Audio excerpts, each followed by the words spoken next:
إن الحمد لله نحمده ونستعينه ونستغفره ونعوذ بالله من شرور أنفسنا ومن سيئات أعمالنا من يهده الله فلا مضل له ومن يضلله فلا هادي له وأشهد أن لا إله إلا الله وحده لا شريك له وأشهد أن محمدًا عبده ورسوله أما بعد فإن خير الحديث كتاب الله وخير الهدي هدي محمد صلى الله تعالى عليه وسلم وشر الأمور محدثاتها وكل محدثة بدعة وكل بدعة ضلالة وكل ضلالة في النار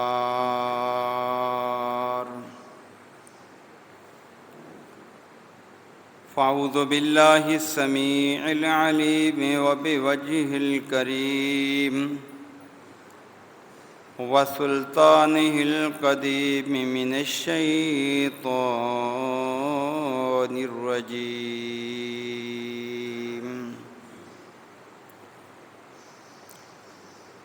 يرفع الله الذين آمنوا منكم والذين أوتوا العلم درجات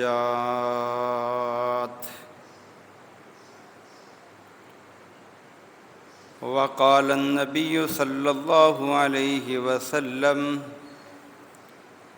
طلب العلم فريضة على كل مسلم رواه ابن ماجہ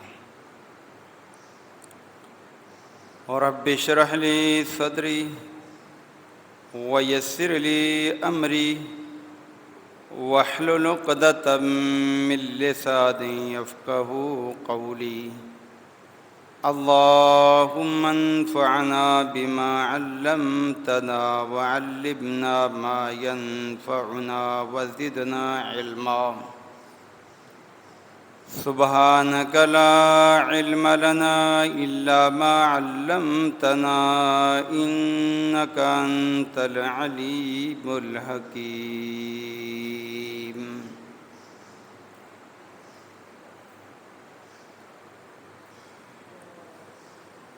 ہر قسم کی حمد و ثنا، ہر قسم کی بڑائی، کبریائی، تنہائی، یکتائی، ہر قسم کی عبادت، ریاضت، بندگی اللہ رب العالمین، اللہ احسن الخالقین، اللہ سبحانہ و تعالی، اللہ جل شانہ، اللہ رب العزت کے لیے جو اللہ پوری کائنات کا معبود برحق ہے اور اپنی مخلوق کی حرکت نگہبانی فرمانے والا ہے۔ درود و سلام سید المرسلین، شفیع المذنبین، سید الاولین والآخرین، امام الانبیاء والمتقین، حبیب اللہ احمد مجتبی جناب محمد الرسول اللہ صلی اللہ علیہ وآلہ وسلم کی ذات گرامی پر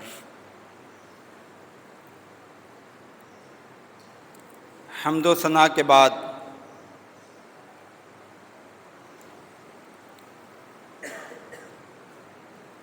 پوری کائنات کے اندر جتنی بھی مخلوق ہے یہ اللہ تعالیٰ نے پیدا کی ہے، اور یہ ہر آسمانی مذاہب سے تعلق رکھنے والا بندہ اس بات کو اچھی طرح جانتا ہے اللہ تعالیٰ کی مخلوقات بے شمار ہیں، لیکن ان مخلوقات میں سے اللہ تعالیٰ نے کچھ کے درجات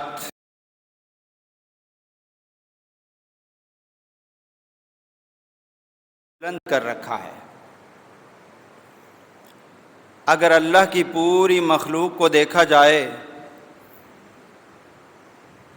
تو اللہ کی عبادت کی لحاظ سے اللہ کے فرشتے بہت زیادہ اللہ کے فرما بردار ہیں، دن رات اللہ کی فرما برداری کر رہے ہیں، اور اللہ جو حکم انہیں دیتا ہے وہ کبھی بھی اللہ کے حکم کی نافرمانی نہیں کرتے۔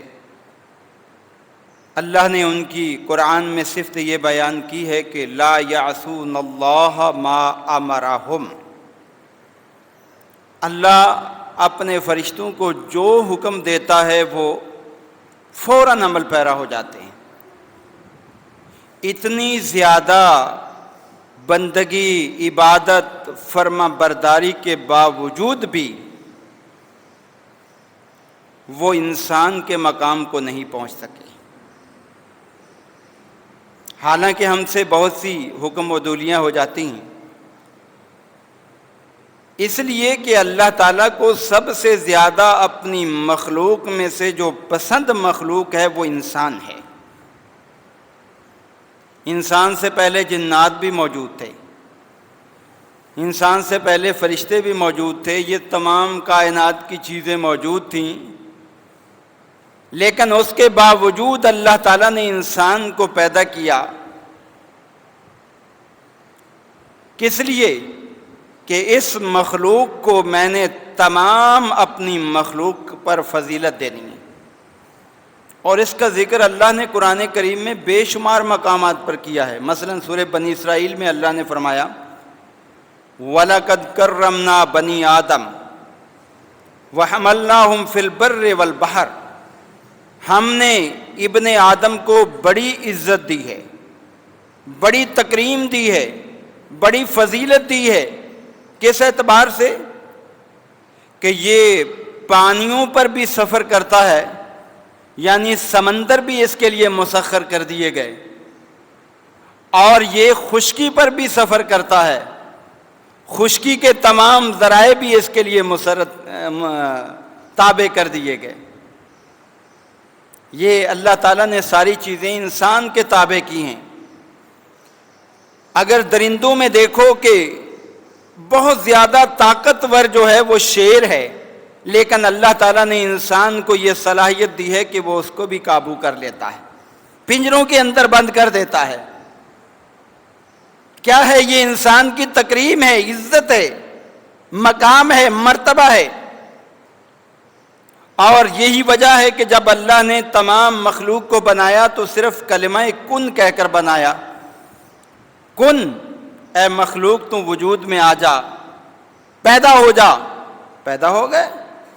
لیکن جب حضرت انسان کی باری آئی تو اللہ نے فرمایا خلقت بیدی، اے انسان تیرے لیے میں نے حرکت کی ہے، اپنے ہاتھوں کا استعمال کیا ہے، میں نے اپنے ہاتھوں سے تیری تصویر بنائی ہے، اور وہ تیری تصویر بنائی ہے کہ جو مجھے سب سے زیادہ اچھی لگتی تھی۔ وَلَقَدْ خَلَقْنَا الْإِنسَانَ فِي أَحْسَنِ تَقْوِيمٍ، اللہ فرماتے ہیں انسان میں نے تجھے سب سے بہترین انداز میں پیدا کیا، بہترین سانچے کے اندر ڈھال دیا۔ یہ اس پر اللہ کا جتنا بھی شکر ادا کیا جائے کم ہے کہ اللہ نے اپنی ساری مخلوق پر انسان کو اعلیٰ درجہ دیا، اور پھر انسانوں میں بھی سارے یکساں نہیں۔ انسانوں میں کسی کو اللہ نے غریب بنایا، کسی کو مالدار بنایا، کسی کو گورا بنایا، کسی کو کالا بنایا، کسی کو چھوٹے قد والا بنایا، کسی کو بڑے قد والا بنایا، کسی کے اعضاء سارے صحیح سالم بنا دیے اور کسی کو معذور بنا دیا۔ یہ اللہ کی مرضی ہے، یہ اللہ تعالیٰ کی مرضی ہے، جیسا چاہے بنا دے۔ اور پھر جب انسانوں کو اللہ نے بنا دیا بنانے کے بعد پھر اللہ نے ان انسانوں کے درجات بھی رکھ دیے۔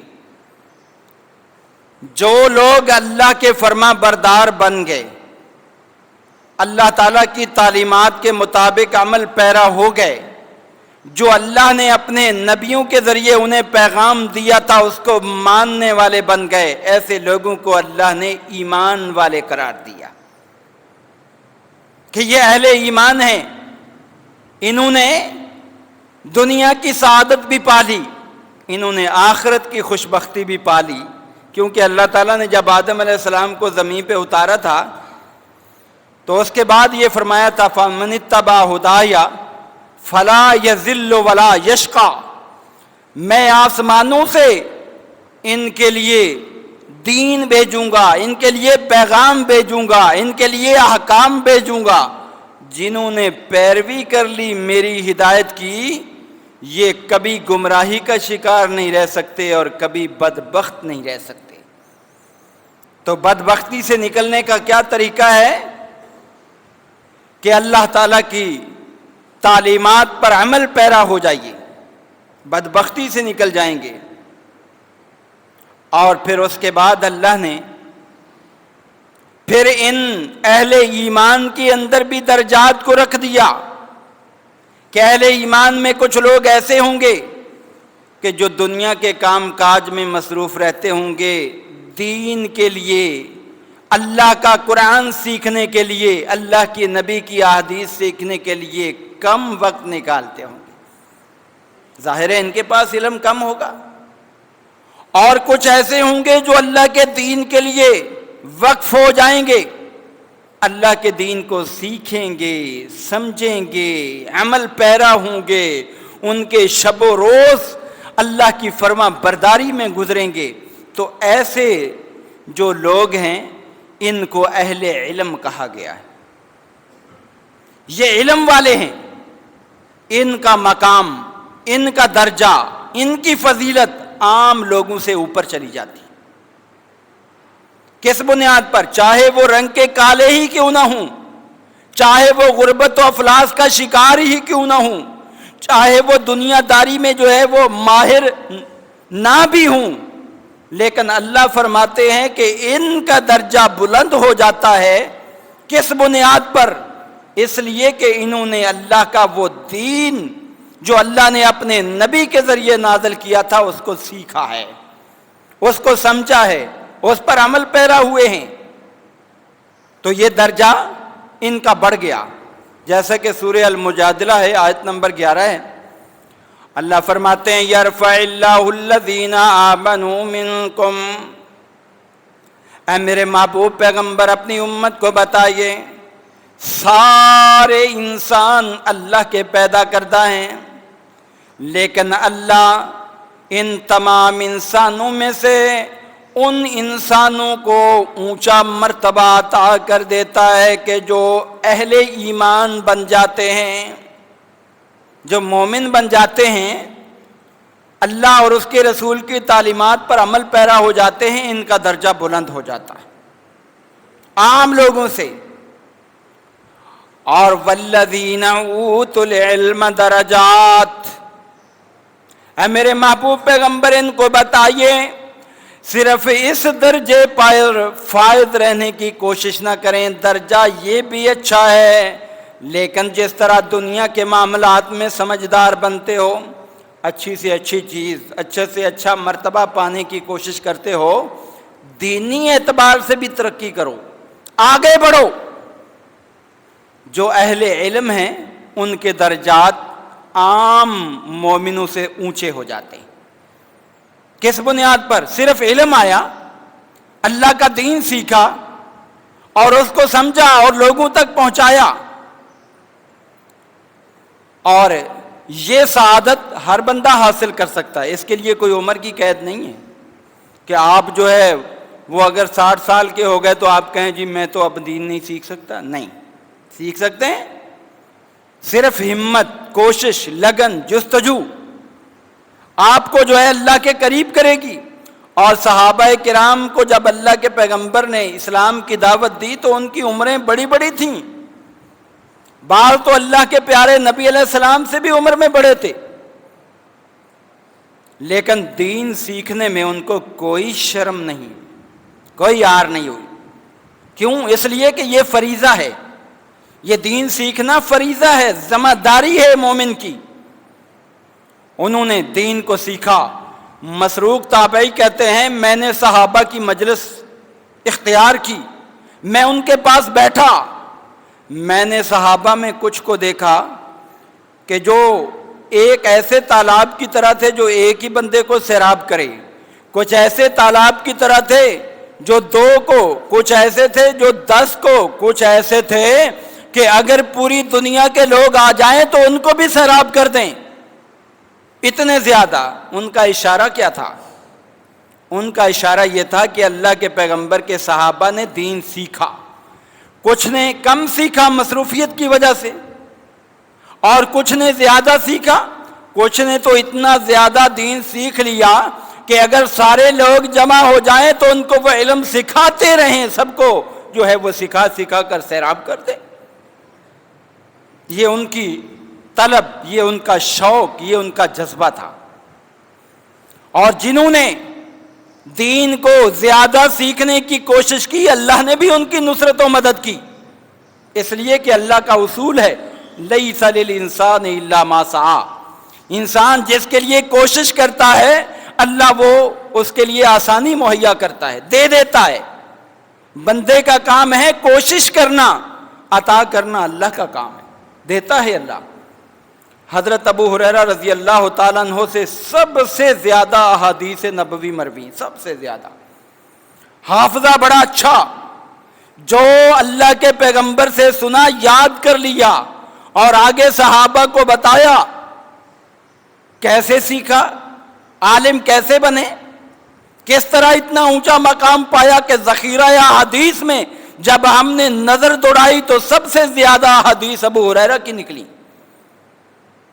اللہ کے نبی سے سیکھنے کا اتنا شوق، صحیح بخاری کے اندر روایت آتی ہے، اتنا شوق، صحابی کے واقعے کو واقعہ نہیں سمجھنا، اور یہ کوئی بچے نہیں تھے، کافی عمر ہو چکی تھی، اس کو اپنے لیے ایک درس بنانا، سبق بنانا۔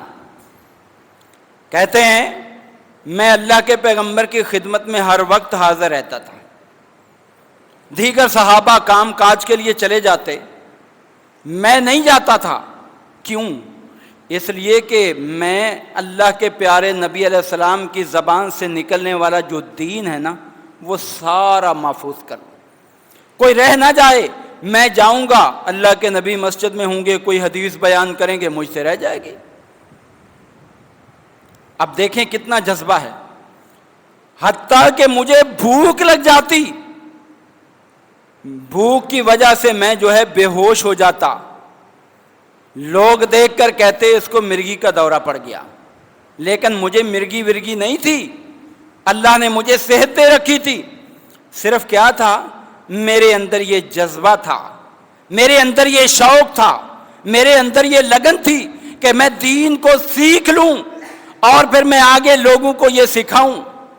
اللہ کے پیارے نبی علیہ الصلوۃ والسلام کو جا کر ایک مرتبہ کہتے ہیں اللہ کے پیارے نبی علیہ السلام، آپ جو دین ارشاد فرماتے ہیں نا، احادیث یہ دین ہے، دین یاد رکھو یہ اللہ کا قرآن ہے اور اللہ کے پیارے نبی علیہ السلام کی احادیث ہے، یہ دین ہے۔ اب کیا ہوا جی؟ مجھے احادیث بھول جاتی ہیں، ذہن میں نہیں رہتی، حافظہ کمزور ہو گیا ہے۔ پیارے نبی علیہ السلام نے فرمایا ہے ابو ہریرہ اپنی چادر لے کر آؤ۔ میں چادر لے کر آیا، میں نے محبوب کبریا کے ہاتھ میں وہ چادر پکڑا دی، اللہ کے پیارے نبی علیہ السلام نے اس چادر پر پڑھ کر کوئی پھونک دیا اور مجھے کہا کہ اس کو سینے سے لگا لو، اس کو سینے سے لگا لو۔ اللہ کے نبی کی دعا ہو تو سبحان اللہ، کبھی اس میں ناکامی ہو؟ یہ ہو نہیں سکتا۔ پیارے نبی علیہ السلام کی دعا کا نتیجہ ہے چادر میں نے سینے پہ لگائی، اس کے بعد جو میں نے اللہ کے پیغمبر سے دین سیکھا، احادیث سیکھی، مجھے کبھی بھی وہ کوئی حدیث بھولی نہیں۔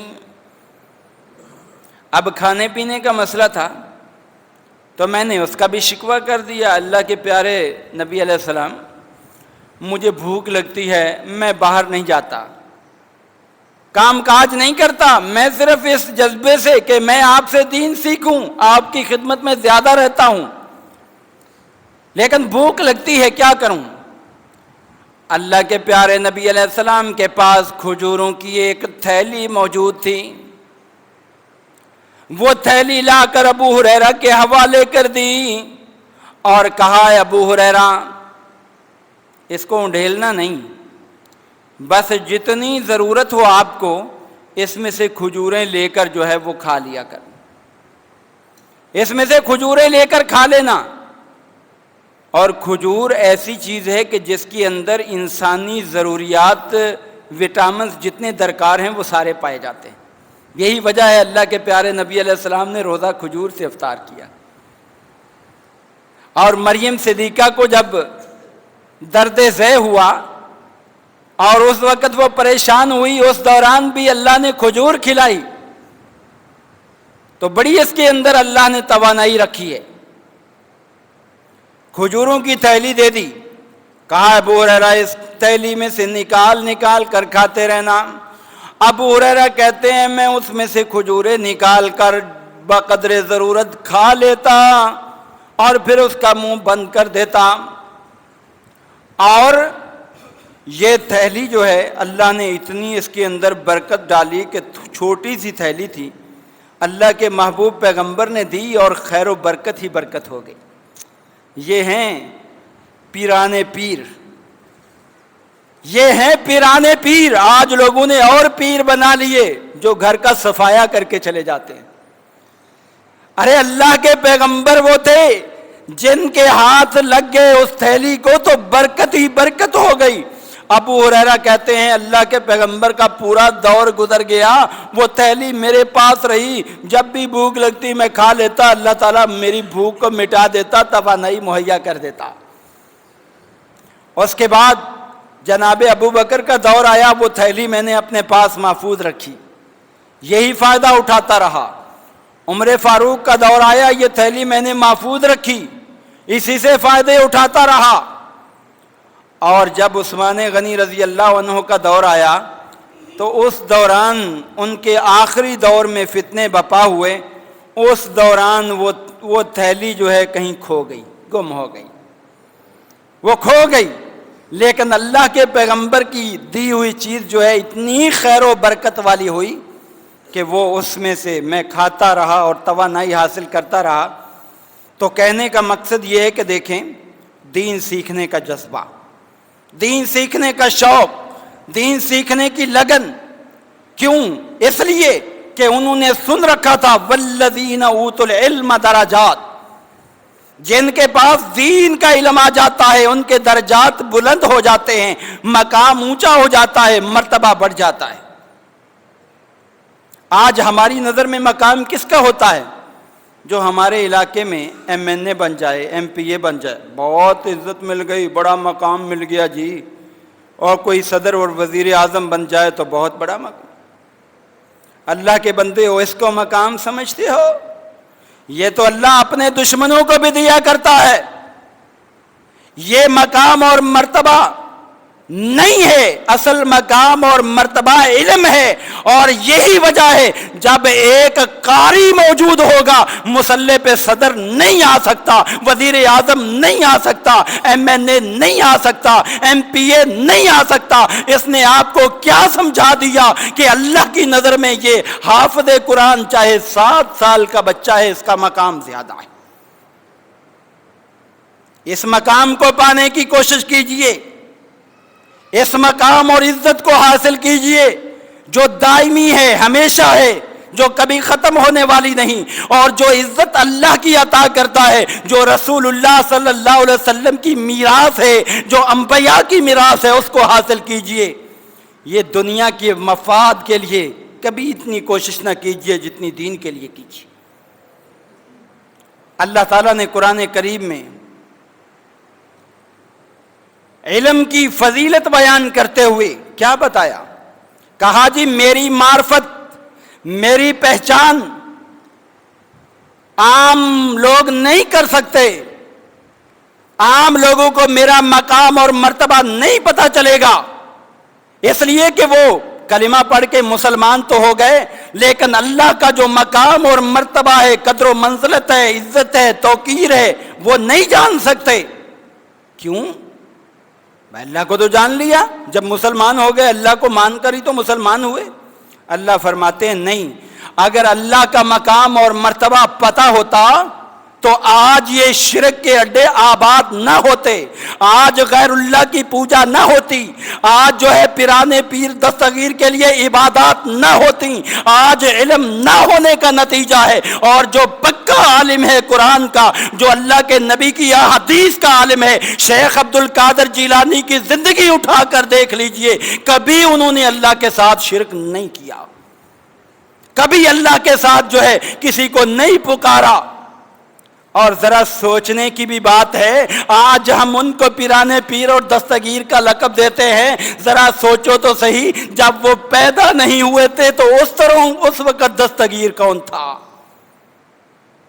اس وقت مشکل کشا کون تھا؟ اللہ کے بندو، اللہ نے قرآن میں سچ فرمایا، فَعْلَمْ أَنَّهُ لَا إِلَهَ إِلَّا اللَّهُ۔ اے میرے محبوب پیغمبر، آپ یہ جان لیجئے، اللہ کے نبی کو تو پتا تھا کہ اللہ کا مقام کیا ہے، مرتبہ کیا ہے، یہی وجہ ہے ہر وقت اللہ کی عبادت ہے، دن تو درکنار، راتوں کو بھی۔ لوگوں نے کہا آپ کے تو پاؤں جو ہے ان میں ورم آ گیا ہے، تو آپ عبادت کم کیجئے۔ آپ نے فرمایا افلا اکون عبدا شکورا، کیا میں اللہ کا شکر گزار بندہ نہ بنوں؟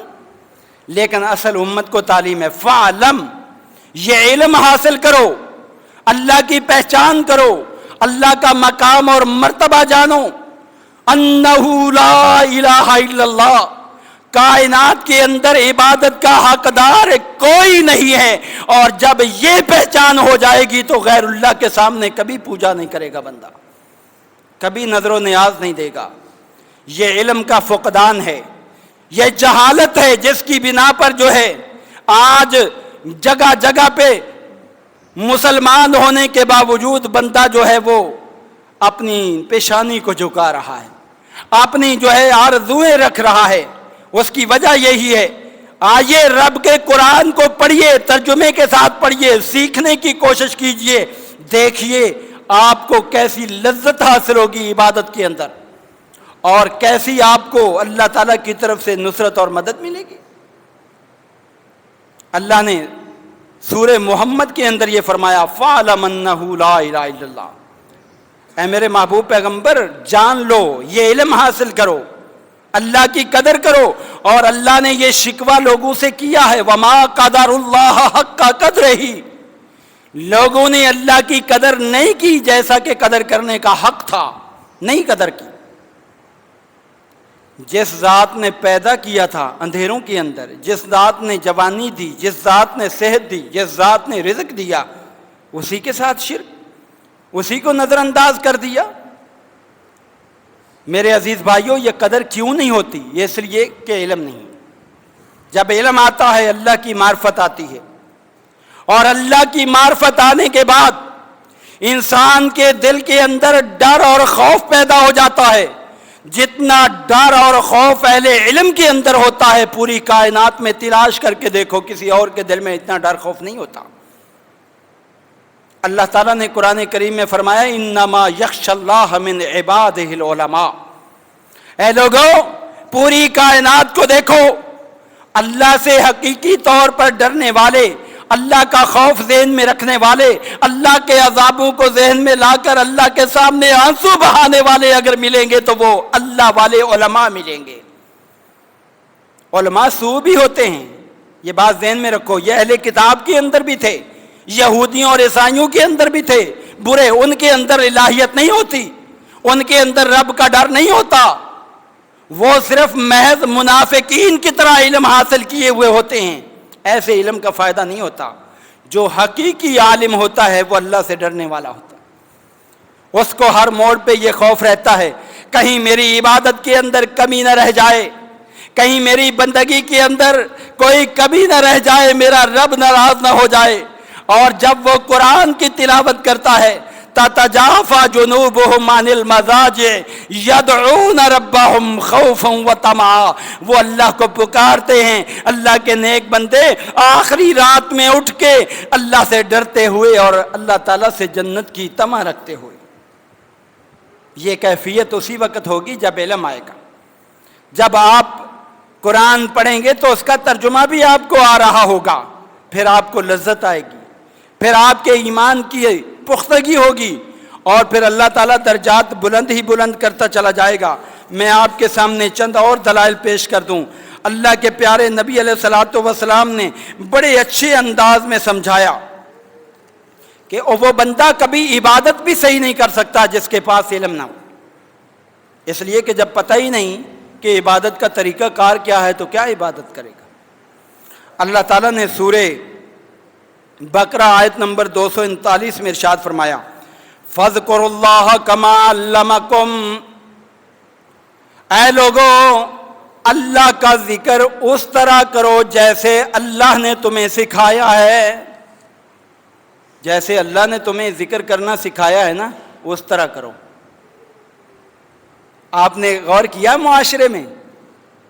کبھی غور کیا معاشرے میں آج اللہ کے ذکر کیسے ہوتے ہیں؟ مسجد میں بیٹھ گئے اور اللہ ہو کے جو ہے ورد شروع کر دیے۔ یہ اللہ نے سکھایا یہ طریقہ؟ غور تو کرو، یہ اللہ نے سکھایا؟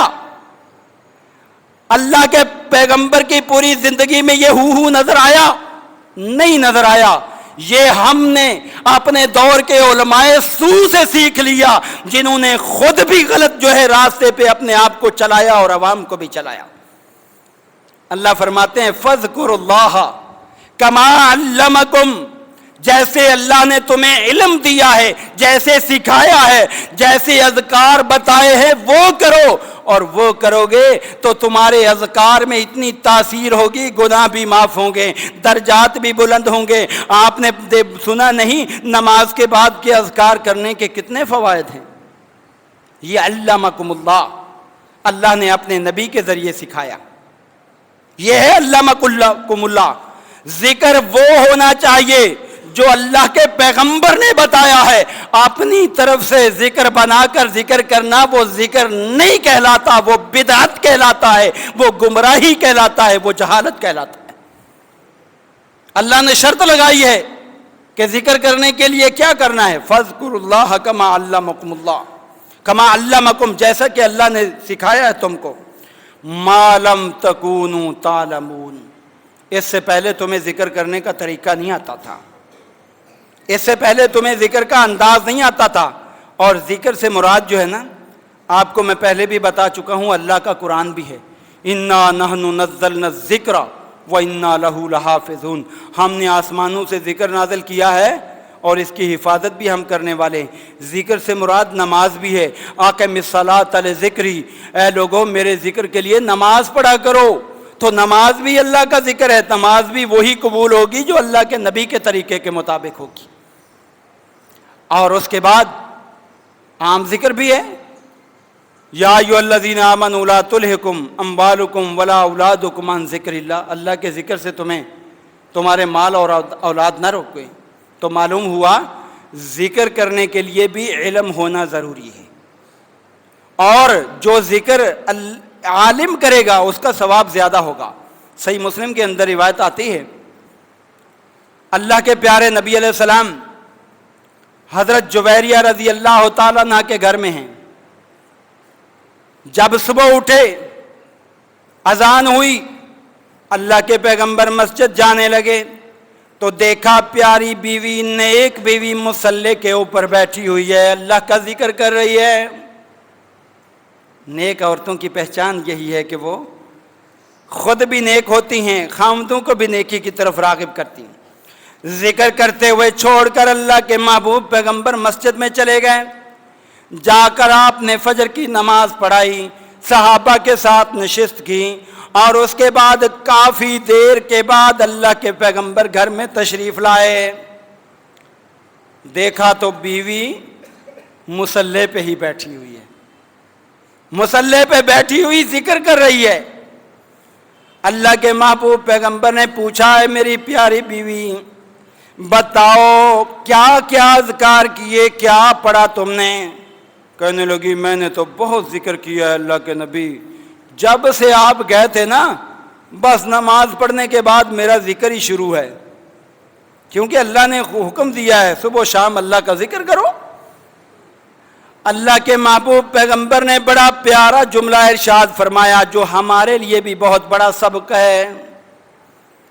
آپ نے فرمایا اے میری پیاری بیوی تم اتنا ٹائم جو ہے وہ وہاں ذکر کرتی رہی مصلی پہ بیٹھ کے، اور میں نے چند کلمات پڑھے ہیں، تیرے اس تمام ذکر سے زیادہ اللہ نے ثواب دے دیا ہے، تیرے اس ذکر سے زیادہ ثواب دیا ہے۔ وہ کون سے کلمات ہیں؟ سبحان اللہ و بحمدہ عدد خلقہ ورضا نفسہ وزنۃ عرشہ ومداد کلماتہ۔ سبحان اللہ، یہ ہے ایک علم کے بعد جب انسان عمل کرتا ہے اور بغیر علم کے جب عمل کرتا ہے، فرق۔ اللہ کے نبی نے صرف چند جملے کہے، چند جملے، ثواب زیادہ مل گیا۔ اس کو محدثین نے جو ہے دلیل بنایا اس بات پر کہ عالم شخص جو ہے معمولی ذکر کرے اور عابد پوری رات ذکر کرتا رہے تو عالم کو ثواب زیادہ مل جاتا ہے۔ کیا معنی ہے اس کا؟ سبحان اللہ و بحمدہ، اللہ کی پاکی ہے اس کی تعریفوں کے ساتھ، عدد خلقہ ہی، اتنی زیادہ پاکی اتنی زیادہ تعریف جتنی اللہ کی ساری مخلوق ہے اس سے بھی بڑھ کر۔ اللہ کی ساری مخلوق کو گن سکتا ہے؟ نہیں گن سکتا۔ ہم تو ایک مخلوق بھی نہیں گن سکتے۔ اگر کوئی انسان یہ دعویٰ کرے کہ چیونٹیوں کو میں نے گن لیا ہے تو یہ دعویٰ بھی جھوٹا ہے، چیونٹیاں بھی نہیں گن سکتے، اور تو چھوڑو۔ عدد خلقہ ہی ورضا نفسہ، اے اللہ تیری تعریف، تیری حمد، تیری بڑائی، تیری پاکی اتنی زیادہ کہ جس سے تو راضی ہو جائے۔ کتنا پیارا جملہ ہے، جس سے تو راضی ہو جائے۔ اور وزنۃ عرشہ، اے اللہ تیری پاکی اور بڑائی اتنی زیادہ کہ جتنا تیرے عرش کا وزن ہے۔ عرش کا وزن کوئی تھوڑا ہے؟ عرش کا مقام کوئی تھوڑا ہے؟ بہت زیادہ، بہت زیادہ۔ وَمِدَادَ كَلِمَاتِهِ، اے اللہ یہ کلمات جو ہے نا سبحان اللہ و بحمدہ جو لکھے جاتے ہیں ان کی سیاہی کے برابر، یہ لکھنے والوں کی سیاہی ختم ہو جائے لیکن ثواب ختم نہیں ہوگا۔ یہ ہے ایک علم والے کا نیک عمل کرنا اور ایک عام آدمی کا نیک عمل کرنا۔ فرق سمجھیے، فرق۔ اور اپنے آپ کو جو ہے دین کی طرف لائیے۔ کوئی ضروری نہیں کہ ایک دن کے اندر ہی آپ پورا قرآن جو ہے وہ سیکھ لیں، نہیں، آپ روزانہ ایک آیت کا ترجمہ سیکھیں، آپ روزانہ ایک حدیث سیکھیں، کم از کم طالب علموں میں تو شامل ہو جائیں گے نا، طالب علم تو بن جائیں گے نا۔ اور سب سے بڑا اہم جو آپ کی کام اور ذمہ داری ہے وہ یہ ہے کہ اپنے بچوں کو دین کی طرف لائیں۔ سب سے بڑی ذمہ داری، سب سے بہترین اگر کوئی بندہ اپنی اولاد کو تحفہ دیتا ہے نا تو وہ بہترین ادب ہے، بہترین تعلیم ہے، دین کی تعلیم ہے۔ آج ہمارا معاشرہ سوشل میڈیا کے ذریعے بڑی گمراہی کی طرف جا رہا ہے۔ یوٹیوب جو ہے بھرا پڑا ہے غلط چیزوں سے، بھرا پڑا ہے۔ اس وقت جو ہے وہی بندہ فتنے کو سمجھ پائے گا جس کے پاس حقیقی علم ہوگا، وگرنہ گمراہی کے راستے بہت سارے ہیں، بہت سارے۔ اپنی اولادوں کو، اپنے بچوں کو دین پڑھائیے، دین کی طرف راغب کیجئے۔ معرفت الہی کی طرف آئیے۔ اور امام بخاری نے باقاعدہ صحیح بخاری میں باب باندھا ہے، کہتے ہیں العلم قبل القول والعمل۔ ایک مسلمان جو ہے نا اس کے لیے لازم ہو جاتا ہے جب وہ کلمہ پڑھ لے تو کوئی بھی جو ہے ذکر کرنے سے پہلے، بات کہنے سے پہلے اس کے بارے میں علم حاصل کرے کہ یہ صحیح ہے یہ غلط ہے، علم حاصل کرے، اور عمل سے پہلے بھی علم حاصل کرے، آنکھیں بند کر کے نہیں۔ آج بدعات کو کیوں وجود مل رہا ہے، آج بدعات کو کیوں فروغ مل رہا ہے، یہ اسی وجہ سے مل رہا ہے۔ ہم کہتے ہیں جی فلاں لوگ کر رہے ہیں، ہم بھی تو کریں گے نا، لوگ کر رہے ہیں کیا وہ سارے غلط ہیں؟ اللہ کے بندو، یہ جواب تو قیامت کے دن کافر دے گا، یہ تو اللہ کا نافرمان دے گا۔ وہ کہے گا ہاں لا ادری، مجھے پتہ نہیں ہے میرا اللہ کون ہے، میرا نبی کون ہے، میری جو کتاب ہے یا دین ہے وہ کیا کون سا ہے، مجھے پتہ نہیں، جو لوگ کرتے تھے میں وہی کیا کرتا تھا۔ اس جواب کو اللہ قبول نہیں کرے گا کہ لوگ کرتے تھے میں بھی کرتا تھا۔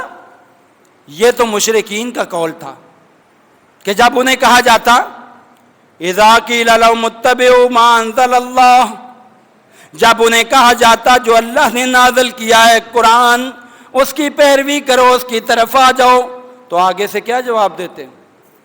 نا نا نا نا بل نتبع ما الفینا علیہ آبانا، ہم تو وہی کریں گے جس پر ہم نے اپنے باپ دادا کو پایا ہے، جو وہ کرتے تھے وہی کریں گے، ہم نہیں مانیں گے آپ کی بات۔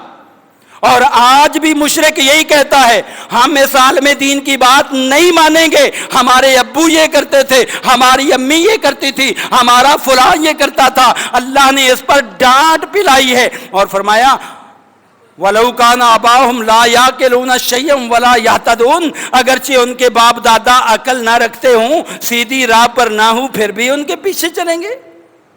نہیں میرے بھائی، دانش مندی اختیار کیجئے، یہ جدید دور ہے، اس کے اندر تمام سہولیات مہیا ہے، اس دوران آنکھیں کھول کر چلنے کی ضرورت ہے۔ بلا جو ہے علم کے کوئی عمل نہ کیجئے، کوئی ذکر نہ کیجئے، کوئی عبادت نہ کیجئے، کوئی نظر و نیاز نہ دیجئے، پہلے اس کے بارے جانچ پڑتال کیجئے یہ صحیح ہے یہ غلط ہے۔ اس لیے کہ اگر آپ غلط کرتے چلے گئے تو سورہ غاشیہ میں غلط کرنے والوں کے بارے ہی اللہ نے فرمایا کہ تسلا نارن حامیہ، آگ کے اندر جائیں گے۔ اللہ تعالیٰ اس سے ہمیں محفوظ فرمائے اور ہمارے بہن بھائیوں کو بھی اللہ تعالیٰ عقل سلیم عطا فرمائے۔ کل قیامت کے دن جو ہے نا، جب جہنمی جہنم کے اندر چلے جائیں گے تو وہ اسی چیز کا اقرار کریں گے، کیا کہیں گے؟ قالوا لو كنا نسمع او نعقل ما كنا في اصحاب السعير۔ سورہ ملک ہے، اللہ کے پیغمبر نے سورہ ملک کی بڑی فضیلت بیان فرمائی۔ آپ نے فرمایا یہ سورہ مبارکہ وہ ہے جو اللہ کے عذاب سے نجات دینے والی ہے، قبر کے اندر نور مہیا کرنے والی ہے، اس کو رات کو پڑھا کرو، سورہ ملک کی بڑی فضیلت آئی ہے۔ اس کے اندر کیا ان کا قول ہے جو جہنمی ہوں گے؟ کہیں گے دنیا میں ہم اگر عقل استعمال کر لیتے نا، عقل استعمال کرنے کا تقاضا کیا ہے؟ اللہ کے دین کو سمجھا جائے اور عمل کیا۔ ما کننا فی اصحاب السعیر، آج ہم جہنم کے اندر نہ ہوتے اگر دنیا میں ہم سمجھ استعمال کرتے، عقل استعمال کرتے، دانائی استعمال کرتے۔ اور اللہ کے پیارے نبی علیہ السلام فرمایا کرتے تھے لوگو، اللہ جس بندے کو پسند کرتا ہے، جس سے بھلائی کا ارادہ کرتا ہے نا، اس کو مالدار نہیں بناتا۔ ہم سمجھتے ہیں نا کوئی ہمیں اللہ مال دے دے تو کیا کرتے ہیں؟ بنگلے کے اوپر لکھ دیتے ہیں ھذا من فضل ربی، یہ کامیابی۔ ٹھیک ہے مال بھی اللہ کا فضل ہے، لیکن اس وقت جب بندہ اللہ کا فرما بردار ہو اور ساتھ میں مال بھی اللہ کی فرما برداری میں لگ رہا ہو، وگرنہ یہ مال وبال جان ہے، یہ مال وبال جان ہے۔ اب کیا ہوا جی؟ اللہ کے پیارے نبی علیہ السلام نے فرمایا جس بندے سے اللہ بھلائی کا ارادہ کرتا ہے، جس بندے پر اللہ راضی ہو جاتا ہے، جس بندے کو اللہ دنیا اور آخرت کی بھلائیاں دینا چاہتا ہے، من یرد اللہ بہ خیرا یفقہہ فی الدین، اس کو اللہ دین کی سمجھ بوجھ عطا فرماتا ہے۔ جس بندے کو اللہ دین کی سمجھ بوجھ عطا فرما دے، سمجھ لیجئے کہ اللہ تعالیٰ اس پر راضی ہے۔ اللہ تعالیٰ اس پر خوش ہے، اللہ تعالیٰ اس پر انعامات کر چکا ہے، بلائیاں نازل کر چکا ہے۔ میرے بھائی غور کیجئے، اللہ کے پیارے نبی علیہ السلام اللہ کے سب سے پیارے نبی تھے، سب سے پیارے، کوئی شک نہیں اس کے اندر۔ لیکن کیا آپ کو اللہ نے مال دیا؟ نہیں دیا۔ علی المرتضیٰ وہ بیچارے غربت و افلاس کا شکار رہے، ان سے جب یہ سوال کیا گیا کہ آپ تو اللہ کے بہت پیارے ہیں، نبی کے بھی پیارے ہیں، مال کیوں نہیں ملا؟ تو آگے سے جو ہے کہنے لگے رضینا قسمت الجبار فینا، ہم اپنے رب کی تقسیم پر بڑے راضی ہیں، خوش ہیں۔ لنا علم وللجہال مال، اللہ نے ہمیں دینی علم عطا کیا ہے اور جاہلوں کو اللہ نے مال عطا کیا ہے۔ اور آگے چل کے کیا کہتے ہیں؟ ان العلم یبقى لا یزال، یہ علم وہ ہے جو باقی رہے گا، دنیا میں بھی عزت کا باعث رہے گا، کل قیامت کے دن بھی عزت کا باعث رہے گا۔ اور مال جو ہے یہ تو ڈھلتا ہوا سایہ ہے، وَإِنَّ الْمَالَ ظِلٌّ زَائِلٌ، علم باقی رہنے والا ہے۔ اور آپ کو معلوم ہے طبرانی کے اندر صحیح روایت آتی ہے، کل قیامت کے دن جب انسان جو ہے نا، بلکہ مرنے کے بعد جب قبر میں جاتا ہے نا، تو اسی وقت اللہ کا عذاب جو ہے نا وہ گرفت کرنا چاہتا ہے، پکڑنا چاہتا ہے کہ میں اس بندے کو دبوچوں۔ عام تو درکنار اللہ کے پیغمبر کے صحابی جو سعد رضی اللہ عنہ ہے نا، بڑے نیک تھے، ان کو بھی قبر نے دبوچ لیا تھا، اور اللہ کے نبی کو اس کی اطلاع دے دی گئی تھی، پھر آپ نے چند دعائیں پڑھی، اللہ تعالیٰ نے ان کو جو ہے وہ رہائی دے دی۔ تو کیا ہوا؟ اللہ کے پیغمبر نے فرمایا جب بندہ قبر میں جاتا ہے تو سب سے پہلے اس کے سر کی طرف سے عذاب آتا ہے، کیونکہ سر جو ہے یہ سوچوں کا مرکز ہے، یہ عقل ہے، دانائی ہے۔ وہاں پر بچائے گا کون؟ تلاوت القرآن، تلاوت القرآن۔ میں اس لیے آپ کو کہتا ہوں گھر سے جب نکلا کرو تو قرآن کی تلاوت کر کے نکلا کرو، دنیا میں بھی خیر و برکت رہے گی، آخرت میں بھی کامیابی آپ کے لیے بڑی معاون بن جائے گی۔ سر کی طرف سے عذاب آتا ہے، تلاوت قرآن روکتی ہے۔ پاؤں کی طرف سے پھر آتا ہے، حدیث مبارکہ میں آتا ہے مشیہ الی المسجد، یہ مسجد کی طرف چل کر آتا تھا۔ تو وہ جو مسجد کی طرف چلنے والے قدم ہیں نا، وہ کہیں گے اللہ تیرے گھر میں یہ آتا تھا۔ آپ غور کیجئے، جتنا دور سے آپ چل کے آتے ہیں اتنا یہ قدموں کا ثواب زیادہ پاتے ہیں۔ بنو سلمہ کے گھر جو ہے مسجد نبوی سے دور تھے، اور انہوں نے کہا ہم مسجد نبوی کے قریب گھر لے لیں۔ آپ نے فرمایا نہیں نہیں، دیارکم دیارکم تکتب آثارکم، اپنے گھر وہیں رہنے دو، جتنے قدم اٹھا کر آؤ گے ان کے بدلے میں تمہیں ثواب ہی ثواب ملے گا۔ تو اس لیے قدموں کی طرف سے جب عذاب آئے گا، یہ آپ کے گھر، آپ کی قبر میں عذاب آئے گا تو گھر سے جو چل کر آتے ہیں یہ قدم جو ہے یہ آگے آڑے آ جائیں گے۔ اور جب ہاتھوں کی طرف سے آئے گا نا تو ادھر سے اللہ کے پیغمبر کی حدیث ہے صدقہ سامنے آ جائے گا، ہاتھوں سے صدقہ دیتا ہے نا بندہ، اے اللہ یہ نیکی کرتا تھا تو عذاب سے بچاؤ کا ذریعہ کون بنے؟ رب نے سچ فرمایا ہے المال والبنون زینت الحیات الدنیا والباقیات الصالحات، اے لوگو یہ باقی تمہارے ساتھ جائیں گے نا تو نیک اعمال جائیں گے۔ اس لیے خود بھی جو ہے وہ دین حاصل کریں اور اپنے بچوں کو بھی سکھائیں۔ اللہ تعالیٰ نے قرآن کریم میں کئی مثالیں دی ہیں۔ اللہ نے فرمایا قل هل يستوي الذين يعلمون والذين لا يعلمون، اے میرے محبوب ان سے پوچھئے، ایک علم والا انسان، علم سے مراد دین کا علم ہے، یاد رکھیے، دنیا کے علم کی جو ہے یہاں کوئی آخرت میں کوئی عزت نہیں، الا یہ کہ اس کے ذریعے بندہ خدمت خلق کرے، مثلا ڈاکٹر ہے اچھا علاج کرے یا فائدہ پہنچائے لوگوں کو، تو پھر وہ علم معاون ہو سکتا ہے۔ لیکن اگر دنیا کمانے کے لیے علم ہے کوئی معاون نہیں بنے گا، یہ دنیا تک محدود رہ جائے گا۔ تو پیارے نبی علیہ الصلوۃ والسلام نے قرآن پڑھ کر سنایا، ان سے پوچھئے کیا علم والا اور بغیر علم والا برابر ہو سکتے ہیں؟ نہیں برابر ہو سکتے۔ آگے چل کے اللہ نے جو ہے نا وہ یہ سورہ الرعد آیت نمبر 16 ہے، اور سورہ فاطر میں اللہ نے فرمایا وَمَا يَسْتَوِي الْأَعْمَى وَالْبَصِيرُ وَلَا الظُّلُمَاتُ وَلَا النُّورُ وَلَا الظِّلُّ وَلَا الْحُرُورُ وما یستوی الاحیاء ولا الاموات، اللہ نے جو ہے نا چند تضاد پیش کیا، متضاد چیزیں پیش کی کہ دیکھو جس طرح ایک دیکھنے والا اور نابینا برابر نہیں ہو سکتے نا، ایک بندہ نابینا ہے ایک دیکھنے والا ہے، وہ ہر چیز دیکھ رہا ہے، یہ نابینا ہے۔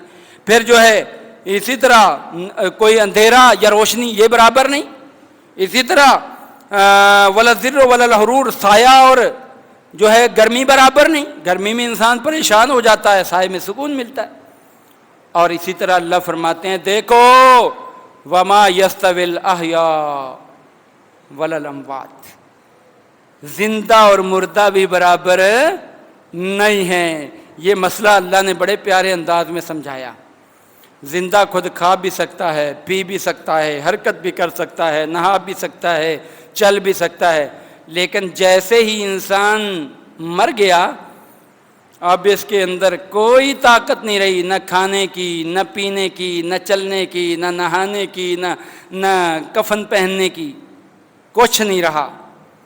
اللہ بتا رہا ہے کہ اب یہ جو ہے نا دنیا والوں سے کٹ چکا ہے، اور پھر قبر کے اندر اس کو دفنا دیا جاتا ہے۔ ذرا سوچنے کی بات ہے کہ دنیا کے اندر جب وہ تھا تو کچھ بھی نہیں کر سکتا تھا، قبر کے اندر جا کے کون سی اس کے اندر پاور آ گئی، کون سی پاور آ گئی ان کے پاس؟ سوچنے کی بات ہے۔ اللہ کے نیک بندے چاہے جتنے زیادہ نیک ہوں، اللہ فرماتے ہیں وَمِن وَرَائِهِمْ بَرْزَخٌ إِلَىٰ يَوْمِ يُبْعَثُونَ، جب دنیا سے چلے جاتے ہیں تمہارے اور ان کے درمیان ایک آڑ ہو جاتی ہے، پردہ ہو جاتا ہے، لہذا تمہارا ان سے رابطہ نہیں، ان کا تم سے رابطہ نہیں، بالکل رابطہ کٹ گیا۔ پھر کیسے ہم دستگیر مانیں، کیسے ہم جو ہے پھر ان کے سامنے نظر و نیاز دے اور جھکے؟ سوچیں، غور کیجئے، یہ علمی کمی کا نتیجہ ہے۔ وقت بڑی تیزی سے گزر گیا، بڑی آپ سے اہم باتیں کرنی تھی۔ اللہ تعالیٰ سے دعا ہے کہ اللہ تعالیٰ ہمیں علم سیکھنے کی توفیق دے اور اپنے بچوں کو بھی سکھانے کی توفیق دے۔ بڑا ثواب ہے علم سیکھنے اور سکھانے کا۔ ابھی مدارس جو ہے نا وہ کھل چکے ہیں، اپنے بچوں کو جو ہے نا قرآن کریم پڑھوائیے، یقین مانیے بڑا اجر و ثواب ہے، بڑا ثواب ہے۔ اور یہ بچہ کل قیامت کے دن آپ کے لیے ذخیرہ آخرت بھی بنے گا، آپ کو جنت میں عزت دلانے کا ذریعہ بھی بنے گا۔ اس لیے بچوں کو قرآن کریم کی تعلیم دلوائیے، بچوں کو جو ہے وہ دینی تعلیم دلوائیے۔ دنیاوی تعلیم منع نہیں ہے، لیکن وہ ثانوی چیز ہے جس کو ہم نے اول درجے پہ فائز کر دیا ہے۔ جو اول درجے پہ ہے اس کو اول درجے پہ رکھیے۔ اللہ کے نبی کی حدیث ہے طلب العلم فریضۃ علی کل مسلم، ہر مسلمان پر جو ہے نا دین کا علم سیکھنا لازم ہے، ضروری ہے۔ کم از کم اتنا دین ضرور ہونا چاہیے کہ آپ اپنے اچھے اور برے کی تمیز کر سکیں اور اپنی عبادت صحیح طرح کر سکیں۔ اللہ تعالیٰ سے دعا ہے کہ اللہ تعالیٰ ہمیں دین کی محبت نصیب فرما دے اور ہمیں خود بھی دین سیکھنے کی توفیق دے، اپنے بچوں کو بھی دین سکھانے کی توفیق عطا فرمائے، اور اللہ تعالیٰ ہمیں اپنے قرب اور نزدیکی حاصل کرنے کے جو ذرائع ہیں وہ سارے مہیا فرما دیں۔ وآخر دعوانا الحمدللہ رب العالمین۔